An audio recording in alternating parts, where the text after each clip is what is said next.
Hello' students অহাকালিলৈ যিহেতু আমাৰ environmental এডুকেশ্যনৰ exam আছে তো হয়তো বহুতে নাজানে যে কেনেধৰণৰ কুৱেশ্যন আহে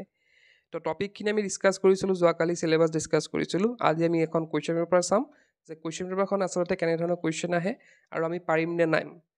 কাৰণ বহুতৰ এতিয়ালৈকে প্ৰিপাৰেশ্যন হোৱা নাই গতিকে এইখিনি চালে হয়তো তেওঁলোকৰ অলপ সহায় হ'ব তেন্তে হয় ভিডিঅ'টো ষ্টাৰ্ট কৰোঁ তো ইয়াতে আৰু এটা কথা কৈ লওঁ ইয়াতে তোমালোকে মাত্ৰ 12 নম্বৰ পালেই তোমালোকে পাছ কৰিব পাৰিবা এতিয়া পেপাৰখন যদি চাওঁ ইয়াতে চোৱা 1 মাৰ্কছৰ 5টা আহিছে প্ৰথমতে তো ইয়াতে পৰিৱেশ যিকোনো এটা উৎপাদনৰ উল্লেখ লিখা মানে উল্লেখ কৰা mention any one of the component of environment তাৰপিছত আছে mention any one of the 4 segment of environment পৰিৱেশৰ 4টা অংশৰ যিকোনো এটাৰ নাম লিখা তো এটা এটাকৈ যদি কুৱেশ্যন পঢ়িব যাওঁ বহুত দীঘল ভিডিঅ' হৈ যাব তো ইয়াতে চোৱা তোমালোকে 8টা অপশ্যন দিছে মানে 8টা কুৱেশ্যন দিয়ে তাৰে 5টা কৰিব লাগে তো কিছুমান কুৱেশ্যন তোমালোকে হয়তো পঢ়ি আহিছা আগত হয়তো জানাই কিছুমান কুৱেশ্যন তো সেইখিনি তোমালোকে নিজেও এনচাৰ কৰিব পাৰিবা তো ইয়াৰ পিছত আহে খালী ঠাই তো খালী ঠাই আহে 3 নম্বৰ তো ইয়াতে ফাৰ্ষ্ট কুৱেশ্যনটো চোৱা ইয়াতে তোমালোকে পাৰা কুৱেশ্যন এটা -% of the earth's surface is covered by the water bodies পৃথিৱী পৃষ্ঠৰ শতকৰা 10% জলমণ্ডলে আগুৰি আছে এইটো কথা তোমালোকে জানা এইখিনি আগত পাই আহিছা তো ইয়াতে বাকী আৰু আছে ইয়াতে তোমালোকক ফিল ইন দ্য ব্লেংকছ কৰিব দিছে তো চি নম্বৰটো যদি চোৱা this is one type of omnivorous animal মানে অমিনিভৰাছ মানে কি সৰ্বভক্ষী মানে যিয়ে সকলো খায় ডেছ এবিধ সৰ্বভক্ষী জন্তু তো কি জন্তু হয় তোমালোকে হয়তো জানা এইটো তো ইয়াতে চোৱা 3 নম্বৰটো তো ইয়াতে 2 নম্বৰ 5টা আহিব ইয়াতে চোৱা কুৱেশ্যনবিলাক কেনেকুৱা ধৰণৰ আহে তো Assam state disaster response force Assam ৰাজ্যিক দুৰ্যোগ ব্যৱস্থাপনাৰ অভিকৰণ নেক্সট আছে বি নম্বৰ চোৱা need of wearing helmet by the bikers and riders চালক আৰু আৰোহীয়ে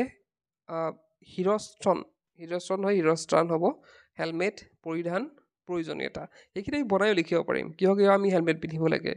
তাৰপিছত চোৱাচোন চি নম্বৰটো চাবা ট্ৰেফিক পইণ্টবোৰত দেখা পোৱা 3টা লাইটে কি সূচায় আমি যে ট্ৰেফিকত যাওঁ কেতিয়াবা ৰেড লাইট জ্বলে কেতিয়াবা গ্ৰীণ কেতিয়াবা য়েল্ল' তো সেইখিনি কিহৰ কাৰণে জ্বলে সেইখিনি আমি জানোৱেই সেইখিনি কথা তাৰপিছত ইয়াতে আৰু লিখিছে জৈৱ বিচিত্ৰ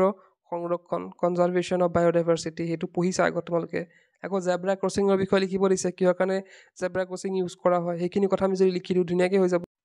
তাৰপিছতে চোৱা ইয়াত গ্ৰীণ হাউচ ইফেক্ট আকৌ ছাষ্টেইনেবল ডেভেলপমেণ্ট বহনক্ষম উন্নয়ন এইবিলাকৰ কথা তোমালোকে ক্লাছ 9-10ত পঢ়ি আহিছা এইখিনিও পাৰিবা এতিয়া 20 নম্বৰটো চোৱা বনাঞ্চল ভাৰতৰ উত্তৰ পূৰ্বাঞ্চলৰ বনাঞ্চল ধ্বংসৰ প্ৰধান কাৰণসমূহ তো কিহৰ কাৰণে উত্তৰ পূৰ্বাঞ্চলত বনাঞ্চল ধ্বংস হয় কিহৰ কাৰণে হয় আমাৰ প্ৰাকৃতিক কাৰণ আছে কিছুমান মানৱীয় কাৰণ আছে তো সেইখিনি বনাই পেলাই লিখি দিলে তোমালোকে পাই গ'লা 2 নম্বৰ 2টা পইণ্ট লিখিলে 2 নম্বৰ ধুনীয়াকৈ আহি যাব 3 নম্বৰ যদি কুৱেশ্যনবিলাক চোৱা ইয়াতে কি দিছে অন্ত সংৰক্ষণ আৰু বহি সংৰক্ষণ সেইটো হয়তো অলপ পঢ়িব লাগিব তোমালোকৰ নেক্সট আমাৰ বি নম্বৰ চোৱা লাৰ্ণাৰ্ছ লাইচেঞ্চ আৰু মূল ড্ৰাইভিং লাইচেঞ্চ তো ল'ৰাবিলাকে এইখিনি জানিবই ড্ৰাইভিং লাইচেঞ্চ কিয় হয় লাৰ্ণাৰখন কেতিয়া দিয়া হয় ড্ৰাইভিং শিকিবলৈ লাৰ্ণাৰখন দিয়া হয় আকৌ ড্ৰাইভিং শিকাৰ পিছত টেষ্ট দিয়াৰ পিছত আমাৰ মূল ড্ৰাইভিং লাইচেঞ্চ দিয়া হয় তো সেইখিনি বিষয় লিখিলে পাই যাবা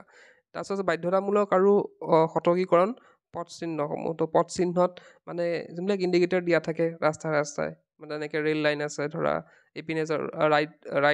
ৰাইট ছাইডে যোৱা লেফ্ট ছাইডে যোৱা তো সেইবিলাক যোনবিলাক চিহ্ন থাকে তাৰ বাধ্যতামূলকতা কি আছে তাৰ বাধ্যতামূলক কিয় দিব লাগে তো সেইখিনি কথা আছে তাৰপিছত ইয়াতে জেব্ৰা ক্ৰছিঙো ধৰা থাকে হয়নে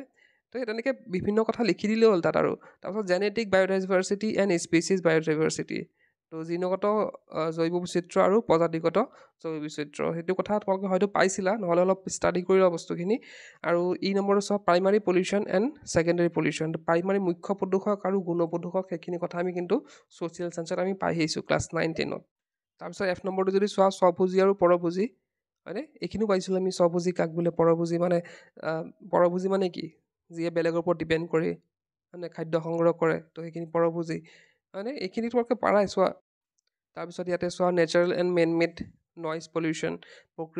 প্ৰাকৃতিক আৰু মানৱসৃষ্ট শব্দ প্ৰদূষণ তো প্ৰাকৃতিক কোনবিলাক হ'ব পাৰে যেনেকৈ ঠাণ্ডাৰ হ'ব পাৰে হয়নে বিজুলী যোনটো শব্দ হয় সেইটো হ'ব পাৰে তাৰপিছতে আমাৰ মানৱসৃষ্ট শব্দ প্ৰদূষণ তুমি জানো গাড়ী এইবিলাকৰ শব্দ হয়নে বিভিন্ন মাইকৰ শব্দ সেইবিলাক হৈছে মানৱসৃষ্ট সেইখিনি আমি লিখিব পাৰিম ধুনীয়াকৈ metallic and non metallic mineral resources ধাতৱ আৰু অধাতৱ খনিজ সম্পদ তো সেইটো হয়তো নাজানিব পৰা অলপ চাব লাগিব এইখিনি এতিয়া 5 নম্বৰতে চোৱা ইয়াতে আছে কি পৰিৱেশ বুলিলে কি বুজা, পৰিৱেশ সম্পৰ্কীয় সজাগতা প্ৰয়োজনীয়তা চমুকৈ লিখা। তো পৰিৱেশ কাক বোলে সেইটো জানাই তোমালোকে, আৰু সজাগতা বিষয় লিখিব দিছে, কেনেদৰে আমি সজাগ হ'ব লাগে, কিয় সজাগ হ'ব লাগে, সেইখিনি কথা বনাই কিতাপত যে থাকিলে লিখিব লাগিব, কিতাপত থকাখিনি লিখিব লাগিব কথা নাই। তোমালোকে যদি এনেই নিজে লিখি থৈ আহা, বনাই লিখি থৈ আহা, তথাপিও কিন্তু নম্বৰ দিব, কিন্তু শুদ্ধকৈ লিখিব লাগিব। আৰু বি নম্বৰতে চোৱা, হোৱাট ইজ ইক'চিষ্টেম, পৰিস্থিতিতন্ত্ৰ কি, হয়নে? পাছত প্ৰাকৃতিক পৰিস্থিতিতন্ত্ৰৰ ওপৰত এটি চমু টোকা লিখা, সেইখিনি আমি পাইছিলোঁৱে পৰিস্থিতিতন্ত্ৰৰ বিষয়ে, ইক'চিষ্টেমৰ বিষয়ে। তাৰপিছত ইয়াতে চোৱা, জৈৱ বৈচিত্ৰ্য বুলিলে কি বুজা, পৰিস্থিতিতন্ত্ৰৰ বৈচিত্ৰ্যৰ অৰ্থ চমুকৈ ব্যাখ্যা কৰা। এইখিনি আমি পঢ়িছিলোঁ, চাই ল'বা এবাৰ খালি। জৈৱ বৈচিত্ৰ্যটো অলপ ভালকৈ চাই ল'বা নেটত চাৰ্চ কৰি পেলাই। ডি নম্বৰটো চোৱা, কিমান সহজ,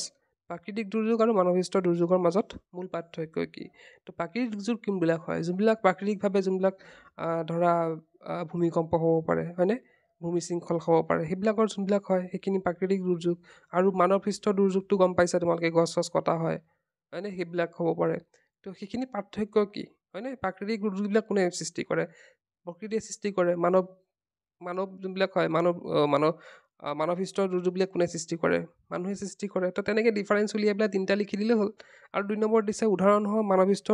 দুৰ্যোগৰ বিষয়ে চমুকৈ আলোচনা কৰা। তো মানৱসৃষ্ট দুৰ্যোগ কি, তাৰ কি উদাহৰণ কি কি আছে, মানে মই এটা এক্সাম্পল দিলোঁ ইয়াতে, তেনেকৈ তোমালোকে এক্সাম্পল কেইটামান বিচাৰি পেলাই লিখি দিলে 5 নম্বৰ পাই গ'লা। তো ইয়াৰ পিছতে চোৱা, পথ দুৰ্ঘটনাৰ সাধাৰণ কাৰণসমূহ উল্লেখ কৰা। নিৰাপত্তাৰ বাবে যান বাহন আইন সন্নিৱিষ্ট যিকোনো 2টা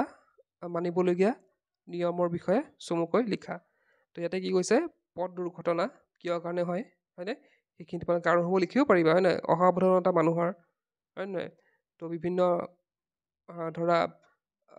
কম বয়সৰ কাৰণে হয় কিছুমান বস্তু, কম বয়সতে মানুহে বাইক চলাব দিয়ে বা গাড়ী চলাব দিয়ে, সেইটো কাৰণ। তো কাৰণ 3টা লিখি দিলে হৈ গ'ল, 3 নম্বৰ আছে যিহেতু। তাৰপিছত কৈছে, নিৰাপত্তাৰ বাবে যান বাহন আইন সন্নিৱিষ্ট যিকোনো 2টা মানিবলগীয়া নিয়মৰ বিষয়ে লিখিব দিছে। ইয়াত কি কি নিয়ম মানি চলিব লাগে, হয় নহয়, যেনেকৈ ট্ৰেফিক লাইট মানি চলিব লাগে। তো তেনেকৈ 2টামান কাৰণ লিখি দিলে 5 নম্বৰ পাই গ'লা। তো আমি চালোঁ, আমি যদি কুৱেশ্যন পেপাৰখন চাওঁ, ভালদৰে চাইছোঁ, তেন্তে আমি জানো, মানে গম পালোঁ এতিয়া যে খুব ইজি এখন কুৱেশ্যন পেপাৰ আহে। কিছুমান কুৱেশ্যন আমি নপঢ়িলেও কিন্তু কিছুমান কুৱেশ্যন পাৰিম, হয়নে? কিছুমান নপঢ়ি পেলাইও যদি আমি কুৱেশ্যন কৰি থৈ আহিব পাৰোঁ, আমাৰ কিন্তু নম্বৰ দিব। আৰু ইমান তোমালোকে চিন্তা কৰি থাকিব নালাগে, তোমালোকে ধুনীয়াকৈ পাছ কৰি যাবা। জাষ্ট অলপ নলেজ এটা লৈ যোৱা খালি ঘৰৰ পৰা। তো এইখিনি আছিলে আজিৰ ভিডিঅ'টোত। আজিৰ ভিডিঅ'তে শেষ কৰিলোঁ। কিপ ৱাচিং।